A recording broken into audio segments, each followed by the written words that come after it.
Welcome back to Rocket Talk. This is our PlayStation Mini, and you might be thinking to yourself, Connor, you don't have a PlayStation. You've never had a PlayStation. Why are you hosting this? And I'll tell you why.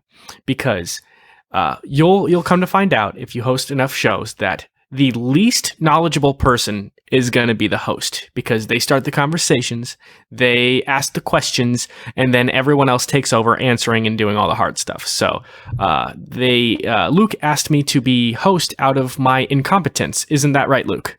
Correct. So I'm just going to be here, and I'm just going to be starting things up, queuing things up, and Luke will be answering, and we have a special guest with us, Blake Pfeil. Is that how you say your last name, Blake? Sure. Yeah. Sure. Yeah. So let's kick things off here. I just have to ask, when did you guys get your PlayStation, and was it really hard to get one? Connor, it's always hard to get a PlayStation 5. No, I was actually very lucky with mine. So I told the story already on Rocket Talk, but the day after the PlayStation reveal stream that revealed the price and the release date, the day after that went live, I was able to pre-order mine at Target. Charlie Intel, a Call of Duty Twitter news site, tweeted out, "Hey, U.S. Residents, you can pre-order at Target again right now." So I jumped on that right away. I was like talking to Abby about work or some random shit. I don't know. But I jumped on it right away. Bam, got it. So I pre-ordered mine in September, like almost 2 months before it came out. And then I actually ended up getting mine the day after because FedEx is incompetent. But it was hard to get it because I remember that day before I was on Best Buy and GameStop and a bunch of websites. Everything was crashing, and I was like, oh my gosh, am I not going to be able to get a PS5 after saying I'm going to get a PS5 for months? But luckily I had to get mine. Blake?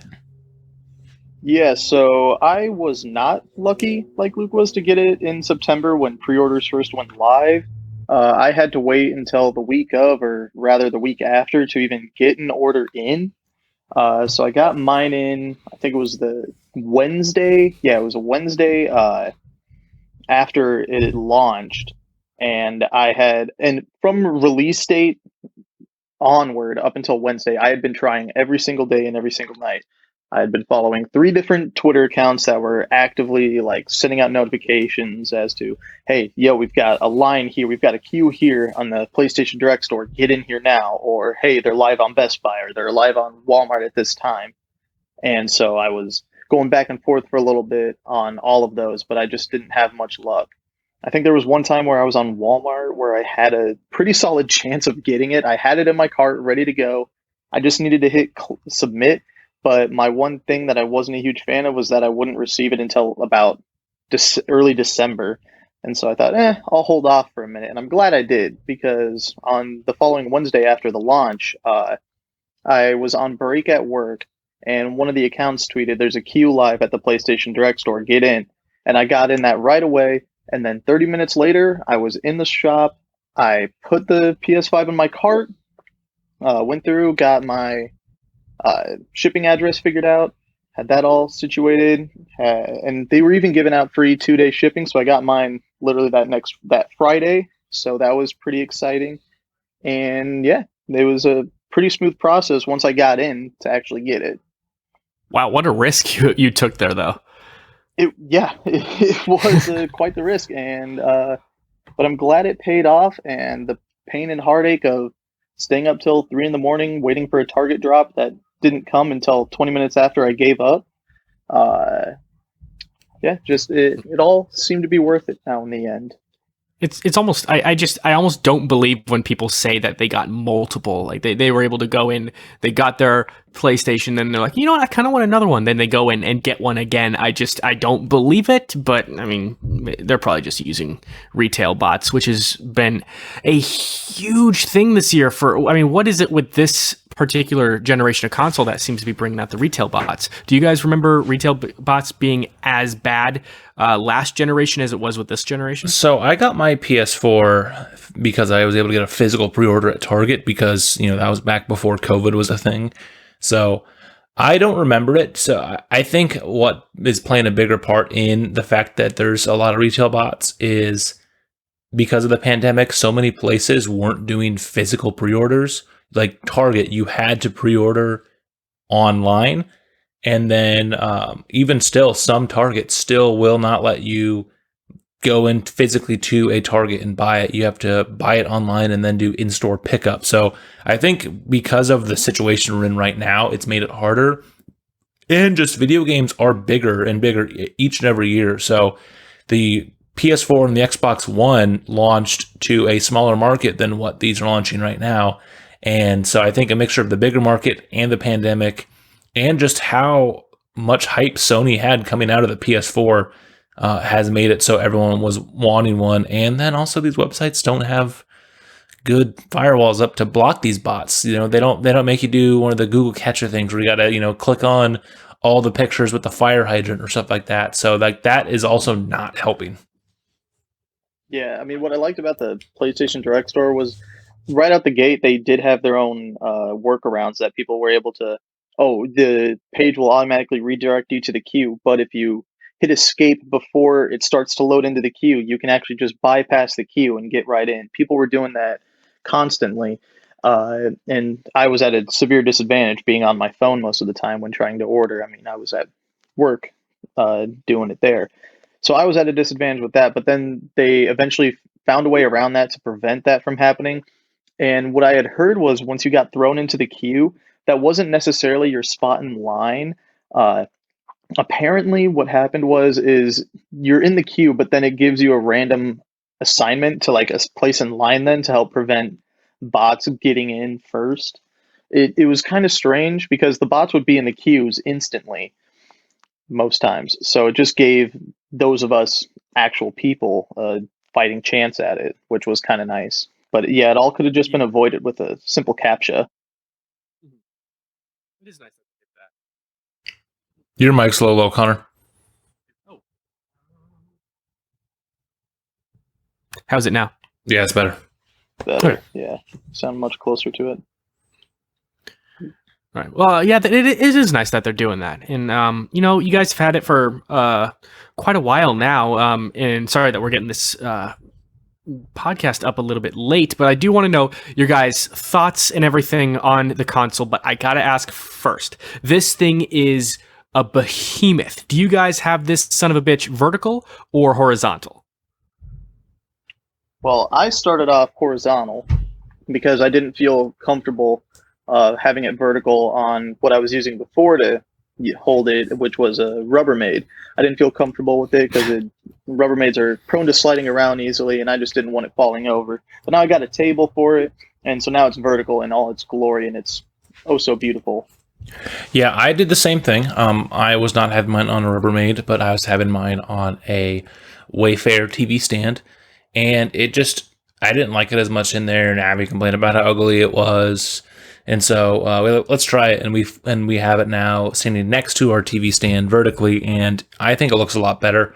But man, this thing is just so big. Like it's one of those that like pictures don't do it justice. Once you like physically see it, it is just insane. I know that some stores like Target and Walmart are starting to get their displays up where you can't physically play with the system yet, but they have it in an enclosed case. And oh my goodness, it's insane just how big it is. Like I cannot believe how much more of a jump we have compared to the PS4 or even the biggest fat PS3. Yeah, it's a fucking mammoth. But I mean, it runs beautifully and it looks beautiful too. So your guys' first thoughts on the way it runs. Luke, how about you start off? What are your thoughts now? It's a night and day difference compared to the PS4. So like, it's one of those that you didn't have a PS4, Connor. So like some of these things that Blake and I will talk about are things that you like luckily got to miss out on. But just like how, especially as games got more intensive and bigger, everything just got bogged down. The UI for the PS4, like while I like it a lot and it was very easy to maneuver through, for some reason it just would get completely bottlenecked when you'd play things like Call of Duty and God of War and other like very intensive games, to where the point where you'd press the PlayStation button to go back to the home screen and it would just like lag out so bad that it was almost impossible to do anything while you were playing a game. Like doing stuff like, oh, Blake invited me to a party. Let me join his party chat real fast. It was one of those where it's like, I might as well just know that I can't do this in between Call of Duty games. I got to go back to the main menu. Like, so just how like better the UI is and just how fast everything is. Like, it's another one of those that until you experience it, it's like, it doesn't do justice talking about it. But doing things like booting up some of these games, I can go boot up Black Ops Cold War right now and be in the in like a multiplayer lobby waiting to get into the queue in like 15 seconds, where if I went and, you know, put Cold War on a PS4, that would take probably close to a minute at you know, minimum. So it just how fast everything boots up and how ready to go it is, and it's just so fast and so fluid, and that's just so nice. Mm-hmm. Blake, do you have anything to add to that? Well, yeah, going along with the higher speeds, like an uncapped download and upload speed is fantastic, because on the PS4 there was not necessarily a hard cap, but it really throttled your speeds when downloading and uploading. So like downloading a whole game now on the PS5 is ridiculously fast. Like I downloaded all of NBA 2K21 and like it's 68 plus gigabytes in like 30 minutes. Same with any updates for like Demon Souls or Cold War or Miles Morales even. Like everything just would be almost instantaneous. And like I've downloaded the Crash Bandicoot trilogy because that's one of the PlayStation Plus collection games. I downloaded that in like 20 minutes. It's just really fast, and I really do appreciate the speeds. With the higher speeds, like say I get on to play Call of Duty with some friends, and there's an update for the game.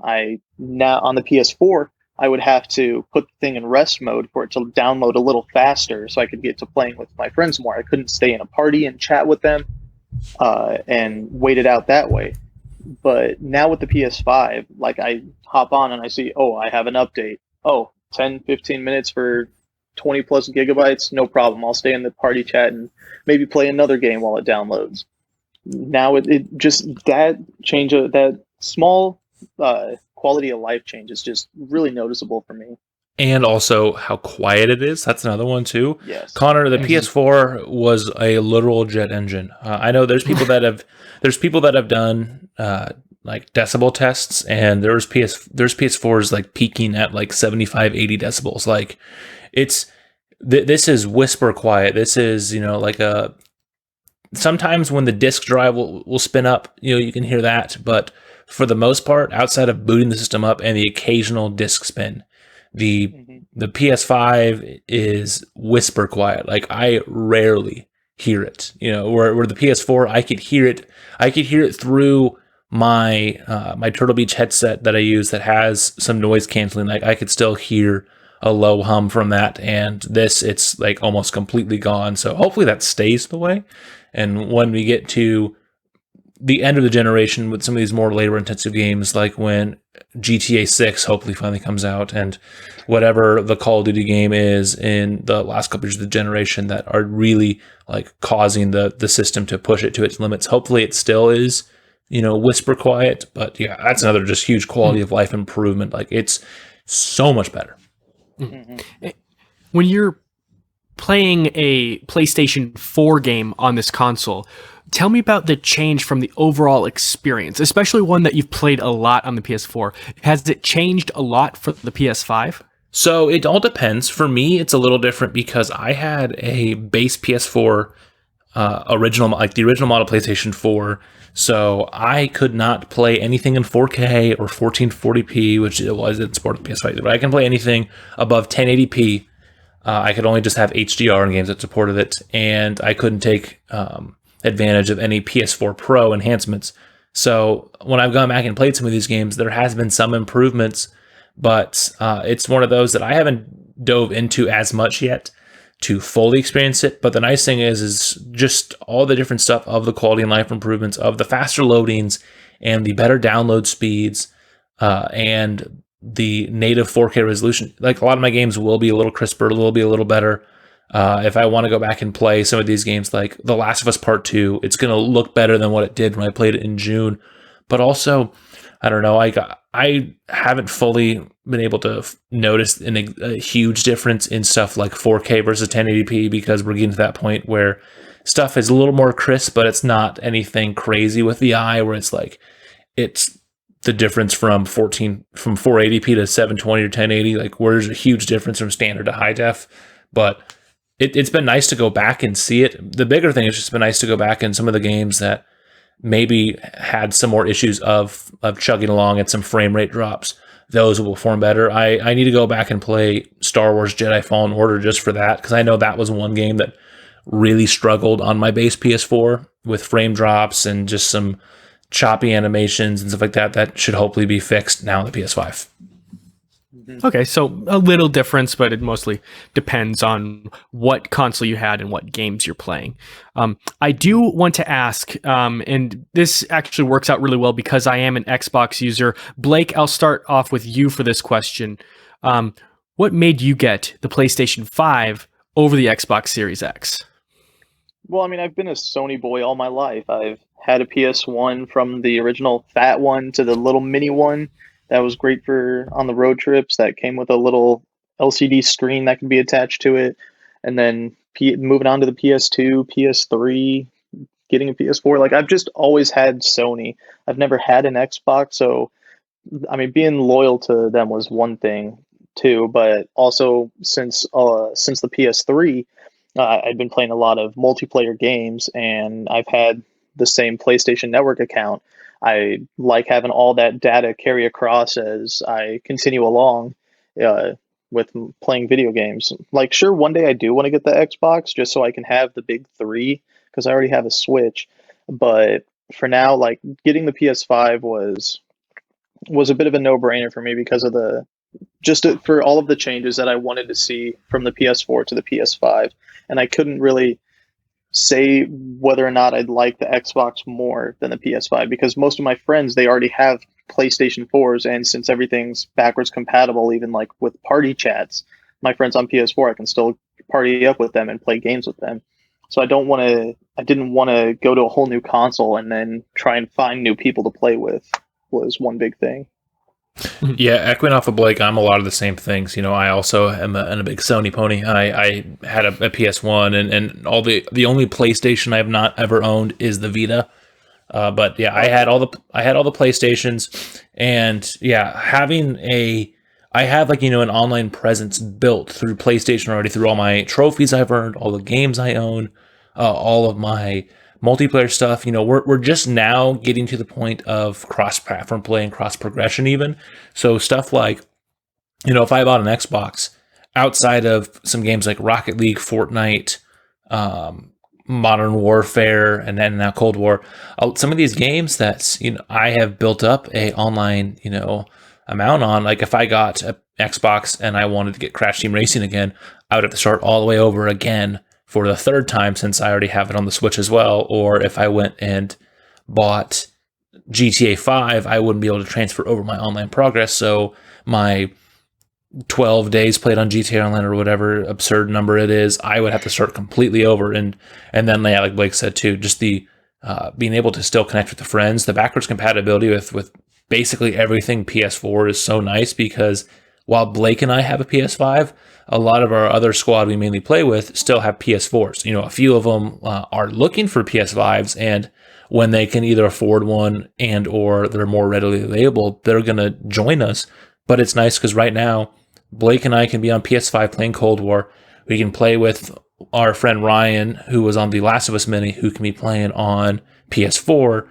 And, you know, sure, ours is going to look a little crisper.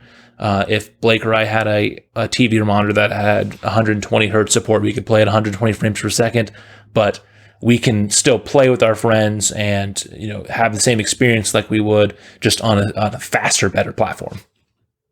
Luke, you've mentioned on Rocket Talk many times before that you are interested in getting the Xbox if you can get the money, or if you have extra time and stuff. Blake, do you have any interest in Xbox this generation around? Yeah, I do.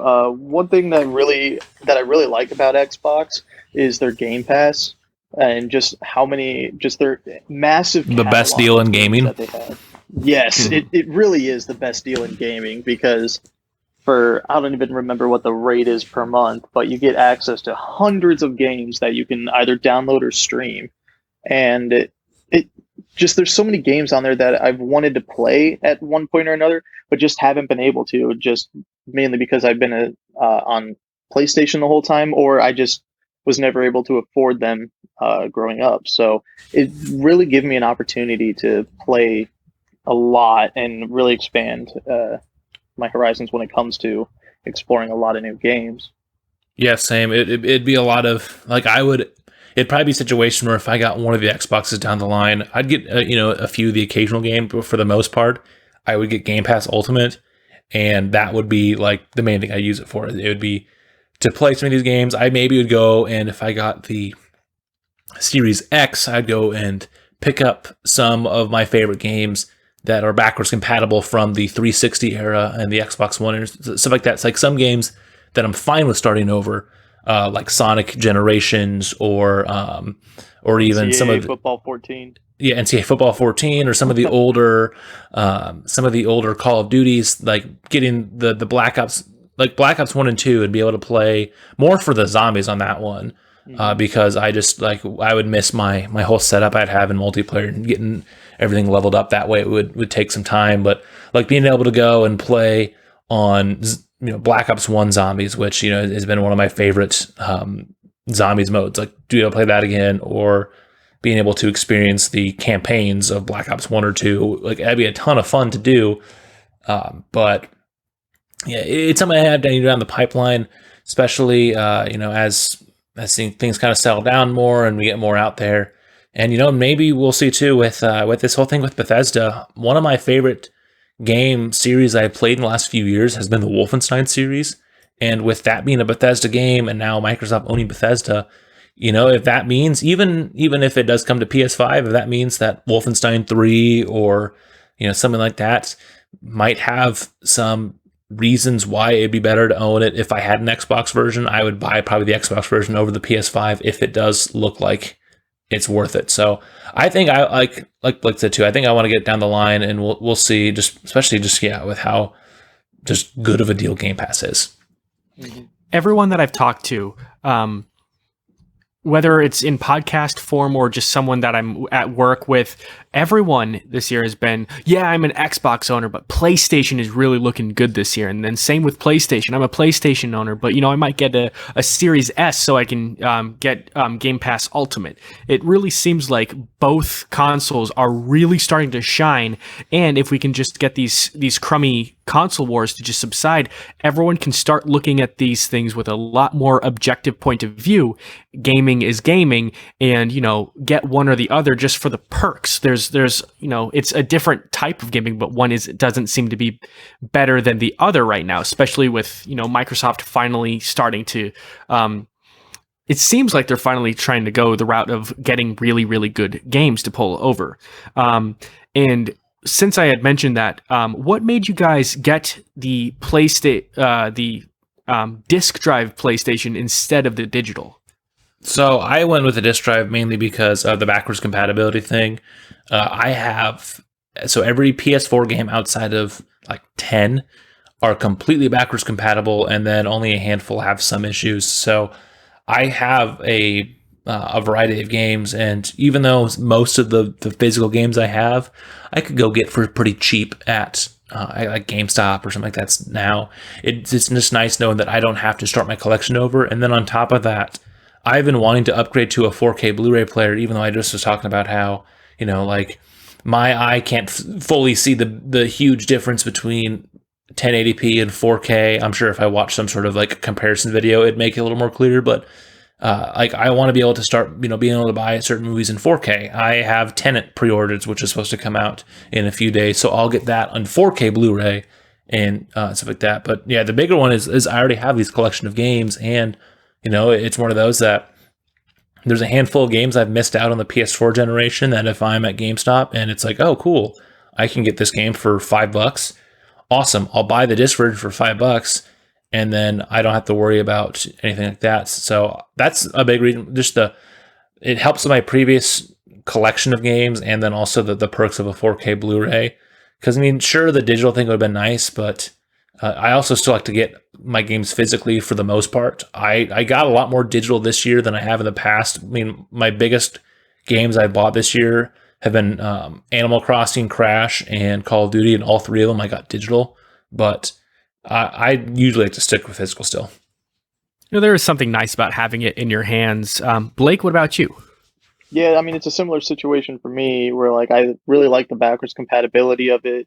I've got a nice little movie collection too, and I just like having them physically, just so I can actually visualize my collection that I have here for one. So, like for my PS4 games, I just counted, and I've only got like 7 or 8 of them physically, but of those 7, 8 that I have, all of them I do want to go back to and play again at some point. Like already since having the PS5, I've already gone back and played Grand Theft Auto 5 again just to see if the load speeds are any faster compared to the PS4 and 5, because my save data and all the things for that is on the external hard drive, and that loads it actually loads a little faster. Even though it's still on the external hard drive, it just the way that the PS5 is hardwired, it just helps load. It just helps load and generate the game a lot better. But yeah, just having these physical games that I've had and want to go back to, that was just the big thing for me, and being able to watch these movies that I have too. Now, you guys have mentioned a lot of speed. That's been really one of the highlights of the PlayStation 5. Would you say that's what the PlayStation 5 really, really shines at, or is there anything else that stands out? I mean, we haven't talked about the controller yet. That's a big one too. We can get that, I think, a little more in a second. But the speed, yeah, I think that's definitely one of those. That just because that's really the only thing that really was hurting the last generation. Like, obviously the graphics are better. We can go to 4K and ray trace and a lot more technical stuff, but just for your everyday gamer, the speed is something that I think is really helped in this generation as a whole, because we are seeing the same with the Xbox, where, we'll do these comparison tests where people will boot up the same game on an Xbox One, PS4, Xbox Series X, and PS5, and some games may load just a fraction faster on the Xbox or a fraction faster on the PS5, but it's a night and day difference compared to what it was on the last generation. Even like less intensive games like the Crash Bandicoot ones. Crash Bandicoot 4 loads up. It would be something like from when you hit X or A to when you're on the main menu. It's a lot quicker on the Xbox One, Series X and the PlayStation 5 by a good 15-20 seconds. And so just the fact that you are shaving off that, like it's going to add up too, where, we always make the joke of, now our kids are going to like complain about like a 5-second load time. But like the fact that we are getting, less and less load times again for the first time really since the cartridge generation, like since we've been on discs, this is by far the fastest and the most optimized for speed that these have ever had. Mm-hmm. And then like along with that, just from the like production company standpoint of the people who make the games, just these faster hard drives and just the better hardware within, that's something real exciting for them too, because for like the PS5 and its solid state drive, where it'll load things much faster than your regular hard drive, that's something that has really excited like those companies that make the games, because now they don't have to design games in a way to where, okay, we got to have this little hallway where we can build the world on the other side here. They can now open it up a lot more. So we should be seeing a lot more like open world style games where where you're not being throttled into like small hallways to build up.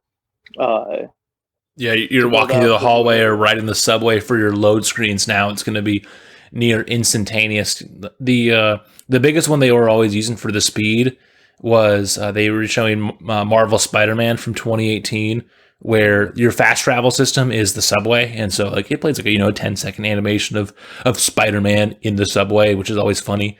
But on the PS5, on an optimized version of a PS5 version of Spider-Man, it's like a second instead of 10, and it's just insane.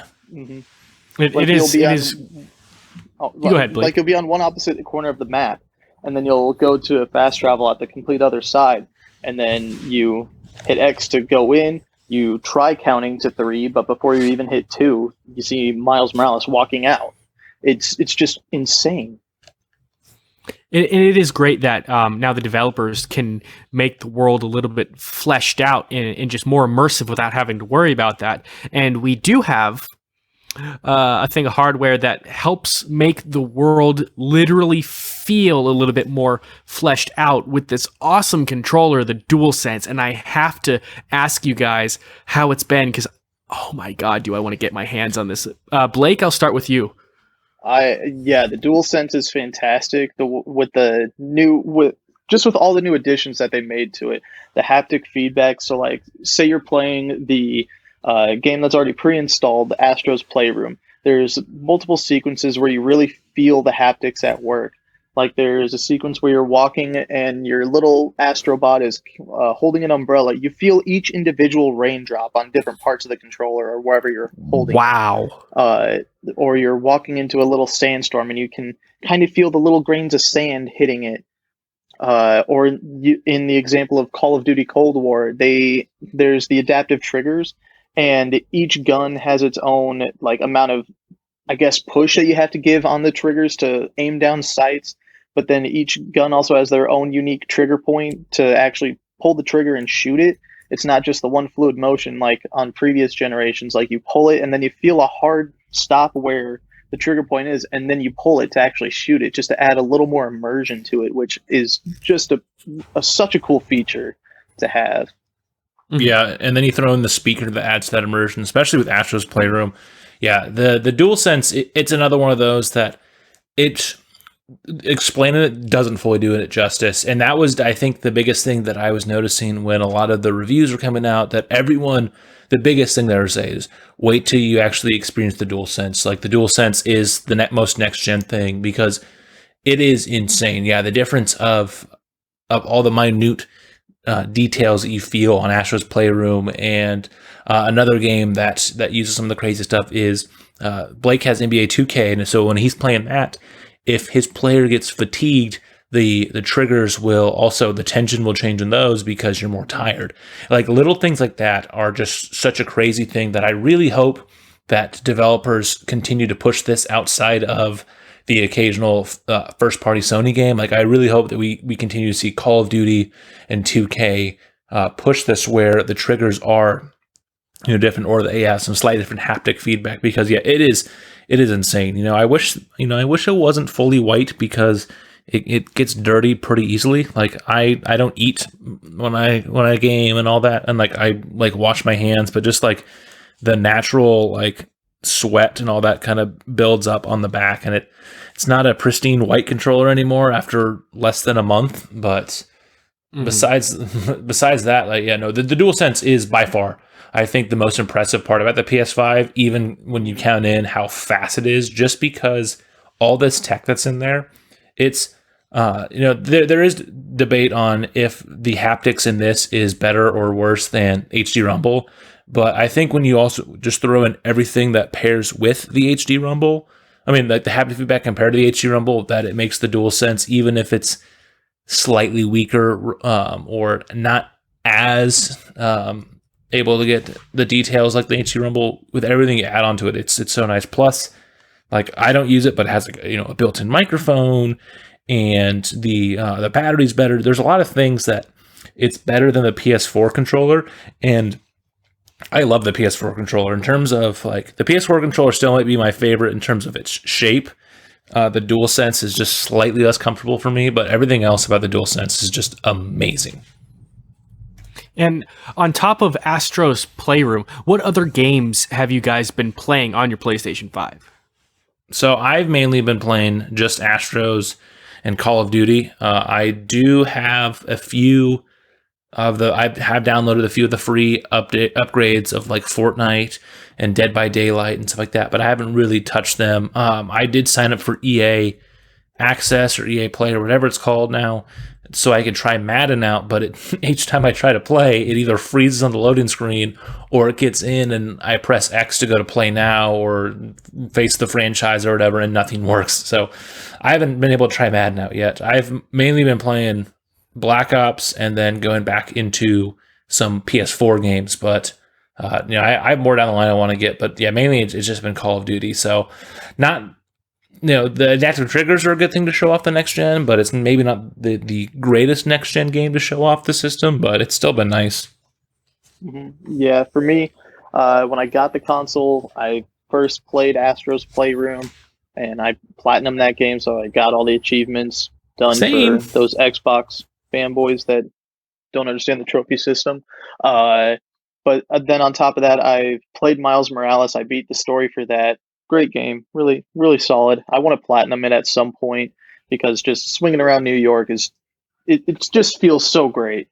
And then I've also been playing Demon Souls 2 because I'm a huge Dark Souls, Bloodborne fan, and I've never been able to play the first one in the series. So now that they've got a remake / remaster of it for PS5, it's so beautiful and so great to be playing it finally, and just get that punishment that I've missed from a game for so long. It's just fantastic. Oh yeah. And what games that haven't come out yet are you guys wanting? So probably the biggest one on my list of upcoming PS5 announced games is Gran Turismo 7. I really got back into the Gran Turismo series a little more recently. I played them a lot on the PS2, but I never got 5 or 6 when it came out to the PS3. I got Gran Turismo Sport a few months ago when it was on sale, and while I didn't put a ton of time into it, it was fun to have another experience of it. And so that I think is one, especially because sports and racing games are such good ways to show off next gen hardware early in its life cycle. It's always the best looking games on the system the first few months, first year or so, are always those two genres, because Gran Turismo 7 is going to take such big advantage of ray tracing with its reflections and shadows and the 4K resolution, and the faster loading times will be able to make it so they can render in these things at an even more impressive, realistic rate. So it's going to look even better. So that's a big one that I am looking forward to. There's a handful of other games that I'd want to get down the line. I need to play the first Horizon Zero Dawn before Forbidden West comes out. And the new Ratchet and Clank looks fun. There's a handful of other stuff, but my biggest one out of the announced games so far is easily Gran Turismo 7. Yeah, it's similar for me of the ones that are announced. Gran Turismo 7, just with how early it is in the release cycle, it's supposedly supposed to be early next year. So I'm really looking forward to that. I'm also kind of looking forward to Deathloop. Just the trailers for that look real fascinating, and it's an interesting take on first person shooters too. But another one that I know it's not necessarily announced for PS5 yet, but I know it comes out in 2 days as of recording. Cyberpunk 2077. That I'm super excited for that, but I'm probably gonna wait for it to get an official PS5 release. I don't really plan on getting it for PS4. It's backwards compatible, but I want just the perfect, or at least as close to perfect as it can be, with all the bugs patched out and any other little quality of life things to be added in.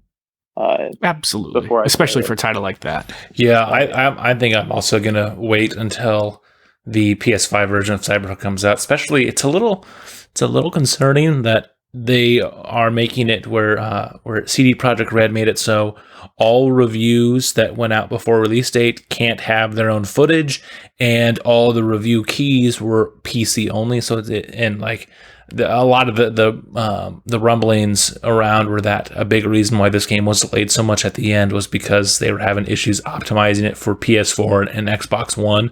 So I fingers crossed that it's not a lot about it's not going to be too bad, and the PS5 version will have a lot of those quality of life improvements. But that is definitely a game I've really been looking forward to as well. Oh yeah, I've watched some gameplay of it, and it just looks gorgeous. And it's Keanu Reeves. Yeah, Yeah, breathtaking, I should say. Then, what about some unannounced games you're looking forward to? So I mean, obviously, we know we're gonna get like a new Naughty Dog game, whether that is another game in the Uncharted series as a spinoff, because we're done with the Nathan Drake storyline, or maybe a Last of Us Part 3, or a new IP, or even a crazy one of maybe them returning to Jack and Daxter. Like, I know we're gonna get stuff from like Naughty Dog and Sucker Punch, and I'm looking forward to seeing what some of the other studios are doing, because we only know about Ratchet and Clank, Horizon. Another one I didn't mention, my anticipated ones, is God of War Ragnarok, because the God of War 2018 is a phenomenal game. So like we know about like those games. We don't know about what's going on with Sucker Punch. You know, they just finished Ghost of Tsushima and Naughty Dog.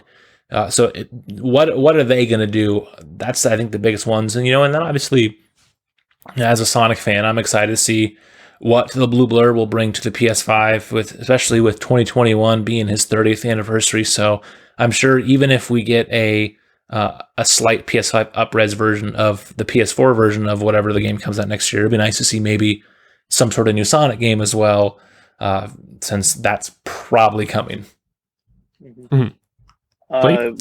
One unannounced game that I'm looking forward to. It's in the rumor mill right now, and people are pointing to different things within Demon Souls. But I'm really looking forward to a Bloodborne remaster. That, like, for the remaster of it, all I really want is just for it to be running at 60 FPS, and then to be taking advantage of the PS5 hardware to really bring the world of Yharnam to life, and just make the gothic horror world just feel more immersive. And there were some rumors going around that they might add in some cut content too, which would be really cool to see for like a new boss fight or two. I just really want to return to the world of Yharnam at some point. Yes, that I've always wanted to play that title before. I watched gameplay of it, but I've always wanted to actually like feel the splatter. And so, given everything that we've described, it's very fast, and the DualSense is amazing, and we've got some great titles that are announced, and hopefully some that will come that are going to be announced soon. But of course, I do have to ask this question, because I asked it in the Xbox Mini as well. Have you guys run into any issues with the PlayStation 5 in the time that you've had it? Yeah, my PS5 has just like reset itself probably 3 or 4 times. I've had a few crashes where that's happened. I've had to rebuild the database I think 3-4 times now. So I've had a few just early bugs of it, just like it just kind of crashing. I mean, it's going to happen. But what's crazy is I'm pretty sure I've had more issues with the PS5 in a month than I did most of my time with the PS4.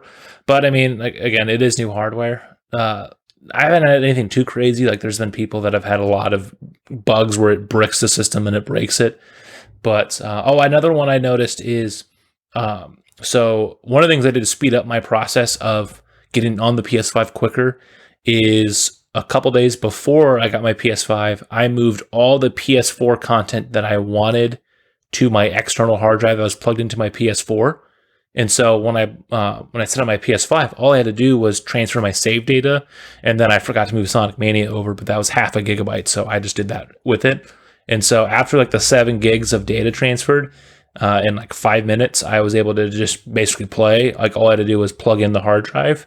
But when I did that, some of my entertainment apps like Netflix and Hulu were on my external, and so I've had to do things where some of the times when I've wanted to play those, I've had to disable my external hard drive, re-download the thing, and then when I plug in my hard drive, I have to delete the PS4 version of Netflix or NFL Sunday Ticket or whatever, so I can actually use that platform on my system. Yeah, I've had similar things too, like starting off with the external hard drive stuff. Yeah, I also did have different apps like Netflix, Hulu, Spotify, Crunchyroll on there. But since they were the PS4 versions of them, they were like, nope, you can't run this. And at least for Netflix and Hulu, I didn't have to deal with that of having to unplug the hard drive and download it and then plug it back in. I haven't had to deal with that at all, thank goodness. But I've had my system crash on me twice and have to rebuild the database like 2 or 3 times. One time I started like the first time it happened, I was really freaked out. I had just started downloading an update for I think Rainbow Six Siege, and then was playing some 2K21, and I was just in one of the menus of the game, and then it just completely crashed on me. It died. My controller wouldn't turn it on, so I was freaking out. I turned it on by hand, and it came back on and had to rebuild the database, and so I was a little freaked out when that happened. But since, I mean, it's happened to Luke a couple more times than me, I'm not too worried with it happening again. And then there was another time when I was playing Call of Duty, and I was just playing zombies, doing it solo, and I was getting ready to quit the match, and so I was using a chopper gunner, and the game froze. And so I'm like, well, Oh this man, sucks. I've had a chopper gunner completely crash my game too. That was annoying. Yeah, so like, and I tried backing out to the menu to close the game, but then it froze the whole console then. So I couldn't do anything on my controller. I couldn't even turn off the console from the power button. The only thing that would work on the console was the eject button and the disk drive. Same. So I ejected the disk, and I put the disk back in and heard the disk drive start up and get whirring, and nothing. The entire console was bricked, and so I had to unplug it from power and plug it back in, which I did not like having to do that because that's not good for the console. Yeah, luckily when mine did that, it just crashed and I had to rebuild the database. But like I had the same thing. I pulled a chopper gunner out and then it just froze, and I was just like, "Come on!" But I'd watched gameplay of people using the chopper gunner before, and it worked totally fine. So I went into it thinking, "Oh, it'll be okay. Nothing bad's gonna happen." And bad happened for like not even 5 seconds, and then it crashed. So that just sucked. But oh well, it's done now. I now know to never use a chopper gunner until they specifically address that issue, or until a new software update for either Cold War or the PS5, or maybe even both come out to try and improve stability. Which is just one thing I wish that they would change or try and fix. Mm-hmm. But for the moment, it's going to suck for you. But just got to keep telling yourself this is not forever. Yeah, moving on here. Now, the PlayStation 5 UI and controller are a departure from the previous UI and controller design. But, meanwhile, the Xbox used very minor tweaks to the UI and controller. Do you think this helps the PS5 feel more next-gen compared to the Xbox? Yeah, I think it does, especially because you're not getting that full next gen feel with the Xbox just from the controller and the UI standpoint. Obviously, everything else is, but it is nice to like boot it up and the controller feels different. Like it is bigger, it is weightier, and by enough that you're gonna notice it. It's not like the new Xbox controller where it's just ever so slight and then has one more button. I think that can help it because it does feel a lot more new. That's been kind of an issue that actually with games like Call of Duty Black Ops Cold War, a lot of that game doesn't feel necessarily new compared to other Call of Duties of the last couple of years. And so that's been kind of a hindrance on that. And I think it's kind of the same for the Xbox where, it's not a bad thing because, there are some of the UI differences with the PS5 that has messed with my muscle memory and has been kind of annoying to get used to. Like it's a lot harder to find out which one of your friends are online just from the main menu compared to the PS4. But once you kind of get a hold of things, it is just so nice, like how some of the different ways the UI is set up. Mm-hmm. Yeah, and another thing that helps the PS5 really feel next gen is just the whole console design itself. It doesn't look like your run-of-the-mill console. It looks like a Wi-Fi router or modem. Meanwhile, the Xbox looks like a mini fridge while also still maintaining a normal console look. Kind of blocky with some, and predominantly black. Meanwhile, with this, it's the white fins on the side and then just the black centerpiece. And even the new controller, it's just a sharp departure from the regular DualShocks that we've seen, where they've just been all black. Now with the DualSense, it's white with black accents, and it's just from the get go, it just feels like the next generation. Meanwhile, the Xbox, it just feels like, I feel like just from the design standpoint of it, it just feels like almost more of the same. But I know the internal hardware is what makes it next gen. But Also, it the just feels more PS5, at home. the PS5's UI renders in 4K, which the Xbox renders in only 1080p. So there's another little point for those nerds out there that do like that. Mm-hmm. It's yeah, and then like the UI itself, it's similar enough to the PS4, and I mean you can still see the influence from the PS3 using the XMB layout, where everything's just in a nice little line, but they don't really have the folders like they used to. Sure, getting access to like the PlayStation Store now is a lot faster too, because you just drop right down, and it's not a whole separate thing that launches. It's just automatically ingrained into it. And having the media in a tab that's right nearby there, instead of having to like scroll all the way over to a media tab if you haven't used it in a while on the PS4, it's just real nice and a lot more accessible, which some good quality of life changes there for the UI. Mm-hmm. Now, one thing with as far as Xbox goes, one thing that is the constant criticism towards Xbox, and it's completely legitimate. As an Xbox user, I agree, it's completely legitimate. One of the biggest things it needs to work on is exclusives. Now, what do you think is the biggest thing that PlayStation 5 needs right now?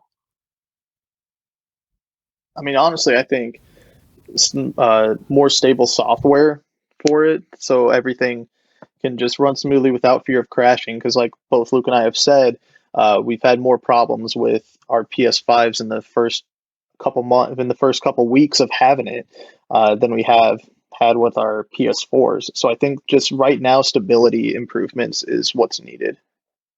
Yeah, I would agree, because I mean it's so like obviously like even though this is probably the best launch lineup we've ever seen for a PlayStation system, yeah, sure, the it's kind of lacking for new PS5 games, but like that was the same issue with the PS4 and the Nintendo GameCube, and like almost every console outside of like the Super NES and like has launched with some poor titles, even if they have one killer app. Like the N64 launched with Mario 64, but outside of that, what do you pay? Pilot Wings, and that was it. Like each system always has a launch window that, looking back, maybe is not as robust or not as quality, even though this one has a lot of good moments. Yeah, I can't really think of too many big things. I do hope we do see a non-white DualSense controller, just more so my sweaty hands don't dirty it up.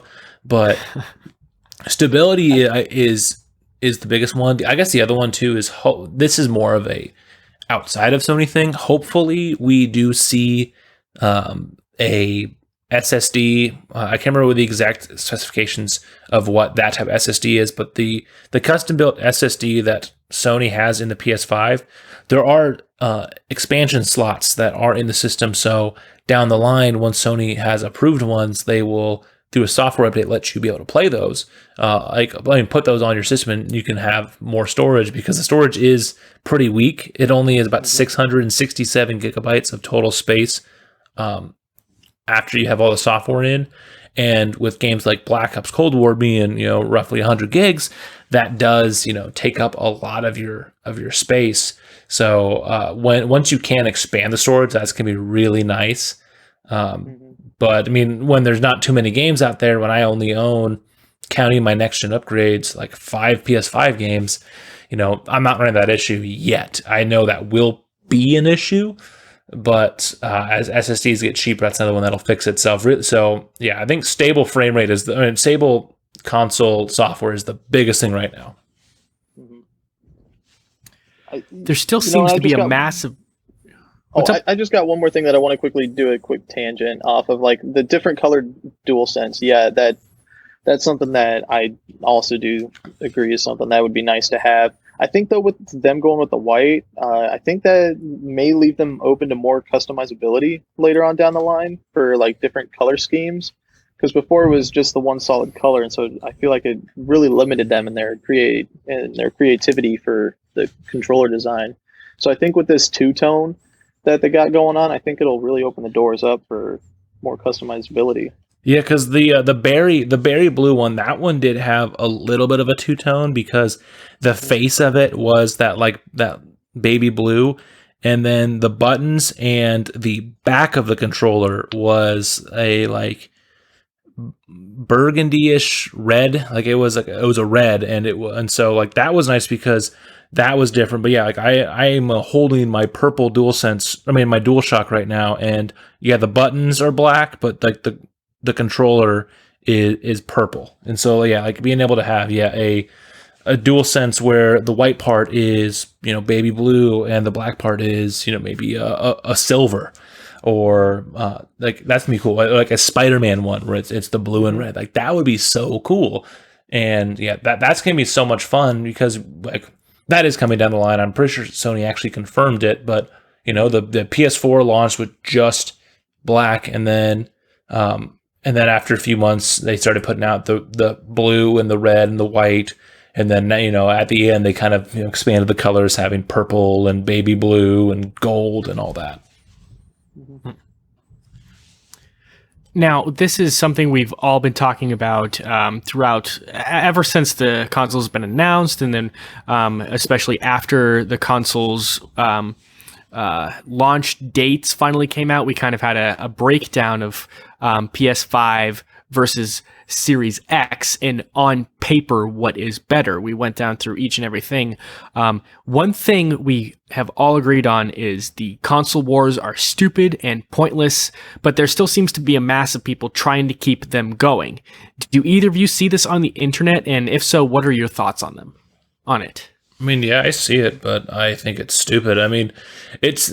I've said on the regular podcast before too, just the idea of fighting over it is just such a dumb thing to do nowadays because, yeah, sure, the PS5 like may have, this better, or the Xbox may have that better, but like the nice thing is when it, like we're all able to experience like fun games through different ways, and it's not as much now like it was maybe in the in the PS2, Xbox, GameCube era, where like all three systems were like so similar, and like going down like similar paths, minus some slight diverging on on each end from all of them. Right now, all three companies are going in vastly different ways. Nintendo is just out there just doing their own thing with the Switch. Like they're just like, hey, cool, here you go. Here's some of these fun games that you can play this in your while you're on the toilet, or you can put on your TV and have it there. And like, these are some of our best games with stuff like Breath of the Wild and Mario Odyssey, where Sony, they are just, okay, we're going to push the next gen, further in terms of like graphics and fidelity, but we're still going to give you your classic, console experience where you put a, big piece of plastic with internal parts into it, into your, entertainment center, and you play your variety of single player games and multiplayer games and experience it. Where, Microsoft, they've moved more towards the idea with Game Pass, especially a games as a service. They're pushing you to just experience the Xbox stuff. When and Halo Infinite, which actually, as we recording this, it just got announced not too long before that it's delayed now to fall 2021. And when Halo Infinite comes out, someone will be able to play it on their Xbox One, an Xbox Series X, and a PC. So like they just want you to play their games. They don't care if you're going to play it on a PC, or if you're playing it through Game Pass, or you went out and spent $60-$70 to buy it. They just want you to play it, and they just want you to game. And so like they're like everyone is kind of going their own separate ways. And so now there really isn't a reason why to try to fight over it. It's okay. Do you want maybe a vaster library of backwards compatible titles and a great games as a service pass with Game Pass? Awesome. Go with the Xbox. Do you want some incredible games that do a lot of crazy different things, especially in iconic genres that and series like Mario and Zelda. Awesome, get a Switch. If you want a powerful console that gives you some more quality story-driven big budget titles, the PlayStation might be for you. But it's not one of those that I don't feel like I would be missing out if I got an Xbox or if I hadn't got a PlayStation. Obviously, there are certain series that you're missing out on. Like I can't play Halo, I can't play Microsoft Flight Simulator on my PS5 as much as I want to, but I still get to experience great gaming and just the whole thing about trying to keep it alive, whether that is people on Sony's side, Nintendo side, or Microsoft's, or just trolls in general. Like it's just a tired trope that died in the 90s, just like Sonic's reputation. I mean, Blake, do you have anything to piggyback off of that? no, I think Luke hit all the major points there. Yeah, the console wars is stupid. I mean, you pick what you want. Like, usually it boils down to what console your friends have. Like, you want to have a good experience playing your games. Like, if you're into the multiplayer side of things, then great. Go with which ones your friends have. Or if you're looking for some of those exclusives, pick which ones sound most interesting to you. Like, each console has their pros and cons to it. Just go with what you like, or if you're able to get all three. I mean, yeah, if you got like money, like if you're like rich. I mean, yeah, if you can do it, then yeah, all the power to you. And so, after everything we've talked about this evening, I do want to ask what your final thoughts are, and if you guys have any advice for young gamers looking to purchase a console this year. I mean, honestly, I would do your research on things if you're debating on getting which one. If you're someone like Blake and I who have had a presence on one system, like one family systems more, then maybe go with that one. If that means that you stick with Xbox, as enticing as PS5 may be, do that, or vice versa.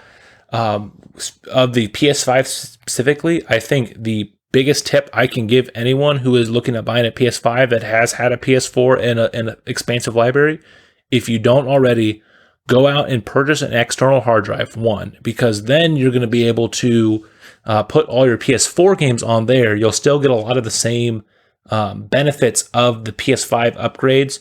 Maybe you don't get as fast, but some of these games have caps on their loading times anyways. So like you're not if you may lose a couple extra seconds of loading time, but it's not gonna be that bad. But get an external hard drive for a few reasons. One, yeah, you can put all your PS4 games on there, so that'll free up your smaller storage space, because 660 gigs, is going to fill up really quick if you move over Red Dead Redemption 2 and Modern Warfare and GTA 5 and Destiny 2 and some of these other like large games that all of a sudden, you have a PS5 and you go out and you buy 2K and your hard drive's almost full. So get an external hard drive, because you do that. And then on top of that, do like what I did. And when you're about to get your PS5, put the main games that you want right away on that hard drive, because you just plug it into the PS5 and it just recognizes it like you plugged into the PS4. So if you know that you are going to be wanting to play in The Last of Us Part 2 again, or Modern Warfare or Rainbow Six Siege, do that, because then once you put it in there, bam. If it has a disc, then you have to put the disc in the PS5 real fast. But like I could have, once my PS5 was booted up, I could plug the hard drive in and I could have been playing Black Ops 3 in seconds. Mm-hmm. Yeah, I mean, for my tips that I'd give to any young gamers looking to get one this year, first off, good luck. It's going to take a lot of patience and just making sure you're up to date with knowing when drops are happening, and just being ready to go at almost a moment's notice. Like I said earlier on in the podcast, there were 3 specific Twitter accounts that really helped me out with me getting mine. I don't know if I could kind of shout them out, I guess, if that's what it would be called. Yeah, go ahead, do it. Go for it. Okay. So like the three that I followed, Wario 64, he doesn't limit himself to just consoles. He does a lot of like nerd related things. Like he'll announce price drops on movies on Amazon. So like he announced that movies like Parasite 1917, they all were like $5 for their Blu-ray edition, and just does other announcements like that. Another person that helped me was PS5 sales, but they changed their name to GYX sales, so they don't just limit themselves to just PlayStation and Xbox drops. And then the third person was Jake Randall, YouTube, or Jake underscore Randall underscore YT. He was fantastic. He did some live streams when drops were supposed to be happening. So sitting in those live streams and getting as much up to date information as possible was just great to have. So I just made sure to have tweet notifications on for all three of them, and I had my card information saved already on whatever sites I was looking at getting it through, and I was just ready to go. So that's just my first big thing, and then getting an external hard drive as well is a really really good thing to have to make sure that you're ready to transfer everything over and you don't have to spend forever waiting for the games to download or update. And based off, and before we end things here, I do want to say your overall final thoughts. If you have any last thing you want to shout out to the ether, what would it be? I mean, honestly, the PS5 is just a fantastic piece of hardware, and really, I there's not really a whole lot of reasons why you shouldn't go with it if you were wanting to get a PS5 outside of not being able to find one or not being able to financially afford one. If you are someone who like knows you want a PS5 and you have a way to get it, as long as you can financially afford it, buy one. Even if you're like, oh well, I want to wait until X, Y, or Z comes out, just the benefits of playing some of the more recent games at better frame rates and better performance is just so much worth it that you can jump in right away. And just since it is backwards compatible, you're just better off jumping into it if you can. It's an incredible piece of hardware. It's definitely been some of the most fun first few weeks with the system I've had, especially because if I am not having fun with Call of Duty Black Ops Cold War for the various issues I may have with it, I can just go boot up GTA 5 or a different older PlayStation 4 game and just play that right there. Yeah, I mean, the similar situation for me too, where the PS5 is just a fantastic piece of hardware that I'm glad I was in a position to be able to afford one right out the gate.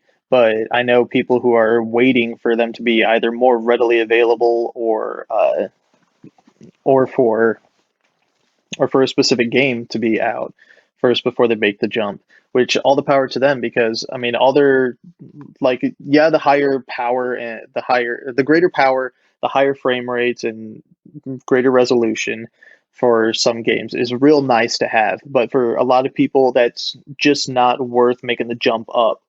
So I say if you want to wait for it, do it and continue to enjoy your games on the previous generation of consoles or current gen of consoles, and just wait for that moment for you, because it'll come at some point. It's just going to come. Oh, and play Astro's Playroom. Worth it. Oh yes, and Astro's Playroom it's fantastic. It's a great little platformer. Especially if you are someone like Blake and I who grew up with a PlayStation, it is such a nostalgia trip. Play Astro's Playroom no matter what. It's a good way to show up the PS5's DualSense. It's beautiful. It's wonderful. That's the most important thing. If you buy a PS5, that should be one of the first things you do. Mm-hmm. Guys, thank you so much for sitting down with me and talking about the PlayStation, especially with this Xbox user. Have fun gaming. I definitely will. Before we do end the episode officially, though, Blake, why don't you tell the listeners where they can find you on social media if you'd like? Oh, boy. Well, you can find me on the Twitters at ShakeInBlake01. and on Twitch at a funny joke 42, where I occasionally will stream from time to time. But you'll more than likely find me on Twitter, just mainly lurking and liking and retweeting things. I rarely tweet, but it's something that I'm trying to do more often. But yeah, you can find me there. True, and yeah, jump on his streams because occasionally I am in the party rambling about stupid stuff as well. So, Yeah, if you want to hear me talk about more dumb shit, then definitely go watch Blake's streams. But yeah, thanks for joining us, Blake. It's always good to have another knowledgeable guest on the show, like we've had in the past with some of our other great guests, like Michael Kripe and Joel Harner on the Xbox episode. So definitely also listen to that if you haven't. But thanks, Blake, for joining us. This has definitely been great to have you on, and we'll hopefully we'll have you on more minis and regular episodes in the future. no, yeah, thanks for having me, fellas. I appreciate it.